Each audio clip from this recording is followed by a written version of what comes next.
I think there's something unique in walking into a Home Depot store. There's a different experience. There's a different energy level that we talk about here, that the buzz of a Home Depot. There are kids' workshops going on. There's lumber being cut. There's smell of sawdust. There are beautiful live goods. There's excitement about transforming a home. And I honestly believe that energy level, that buzz, is our culture coming alive. That's the brand's power. In 1978, Bernie Marcus, Arthur Blank, and Ken Langone founded the Home Depot, reimagining the local hardware store and launching a do-it-yourself culture that didn't simply tap into the home improvement phenomenon, it helped create it. When Ted Decker stepped into the role of CEO in early 2022, it was the best of times and the worst of times. Measure the wall space. COVID-19 created a surge in home improvement projects, but this can be a tricky handoff for a CEO trying to make his mark. As a retail analyst, I was curious to learn more about how Ted is leading Home Depot through its next chapter of growth while preserving the culture that has made it so successful in the first place. So I traveled to Home Depot's headquarters in Atlanta, where we sat down to talk about everything from the value of servicing small and large contractors to how technology is transforming operations and making DIY even more accessible to consumers.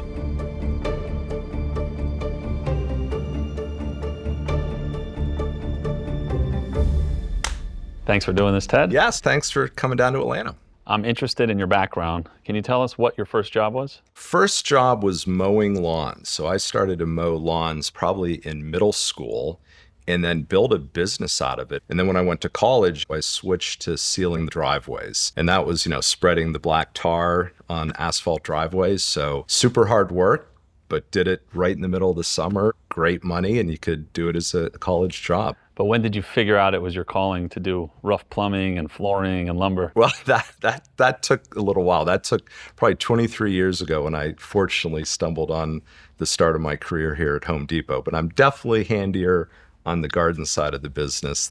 So home improvement has been a poster child for one of the biggest beneficiaries of the COVID period. What is it like to step in the role of a CEO during this vibrant demand period? Our first call of business was to remain open and be an essential retailer and be there for our communities. But as people started to, nest and just take on home improvement projects, we grew $47 billion over that 3-year period, about 43%. I still marvel at what our supply chain team did to move that much product. Of course, we can't talk about the Home Depot without talking about the macro. What's your outlook for home renovation, home remodeling?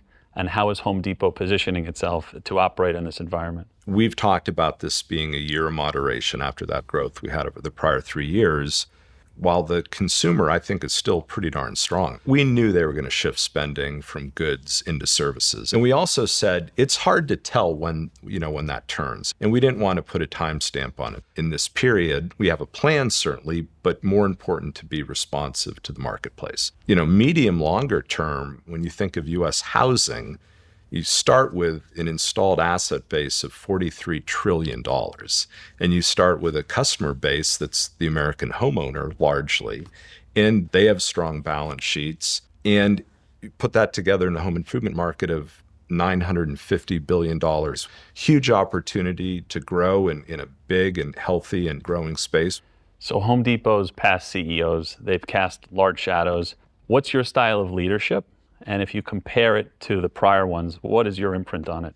It's not about the CEO at Home Depot. It's really about the customer and the associates. And if you try and bring your ego in or bring in a command and control approach, that's just not going to work with the Home Depot culture. So I would say Frank and Craig and I are all very similar in that regard. But we each had our relative strengths and opportunities. I'd say Frank is the smartest guy probably any of us have ever been in a room with. Craig was an incredibly gifted career merchant. He taught me a heck of a lot. I've had more of a finance background, so I bring a little bit more of an analytical. And we worked together for 8 years and blended that. What has evolved around the approach to service since the company's founding in 1978? I don't think anything's fundamentally changed. In the notion of putting everything under one roof, then having that breadth of assortment, depth of inventory, having incredible value, and then having customer service. The change now is this interconnected notion. Can I have that experience when I leave the store, or I'm on my app, or I'm in the store myself using the Home Depot app, and we have great engagement of our app in the store. And the expectation is that's a seamless physical and digital experience. That's the biggest change in the delivery of the experience. How does Home Depot be better than everyone else? I've talked about our brand being the 25th most valuable brand in the world. Kantar just came out. We're now number 20. So just the brand itself is just an incredibly powerful asset. We have unbelievable real estate, most of which we own. Our concentration in so many of the big metros across the country, you honestly can't replicate that real estate anymore. Unbelievable merchants and supplier relationships. But given all of that, I still say that our culture is the number one differentiator. I think there's something unique in walking into a Home Depot store. There's a different experience. There's a different energy level that we talk about here, the buzz of a Home Depot. I feel it. That's the brand's power.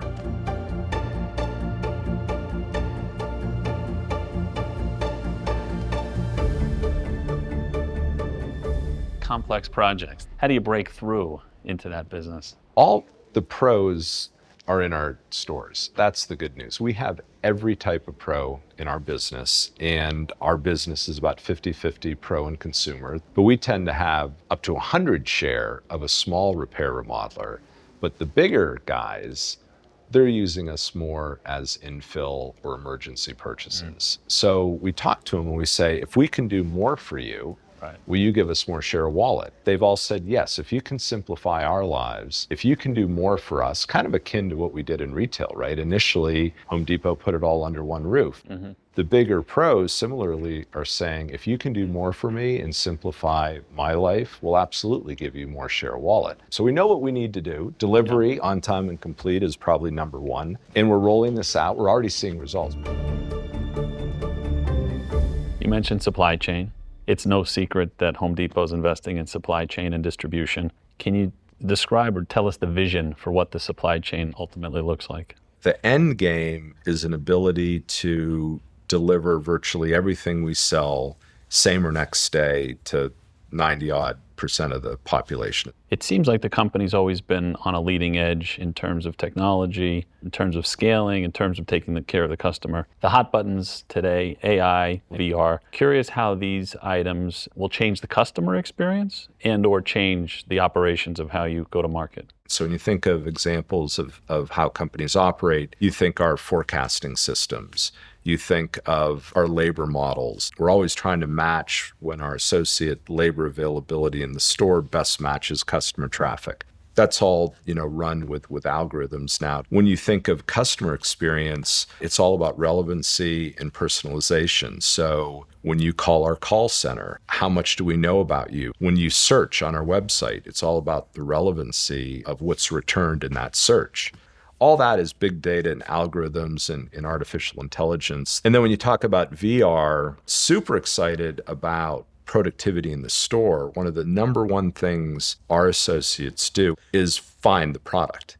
And we all, we do this game in the store we're a working warehouse of products up on the shelves. We're now just rolling out computer vision where we've taken pictures daily of all the bays. And so when you scan an out, it will tell you with a picture, and you find that in seconds as opposed to, it can be 20 minutes just looking around for a product. Checkout's another huge application for computer vision. We'll just keep going. The use cases are endless and huge customer service and productivity opportunities. I do have one more question to close. On a scale of 1 to 10, how handy is Ted Decker? How handy? Oh man. Because on a scale of 1 to 10, I'm still really good on the garden side. I can fix things and repair things, so maybe I'm sort of a 5 on that scale. But like building something, you don't want me building anything, Simeon.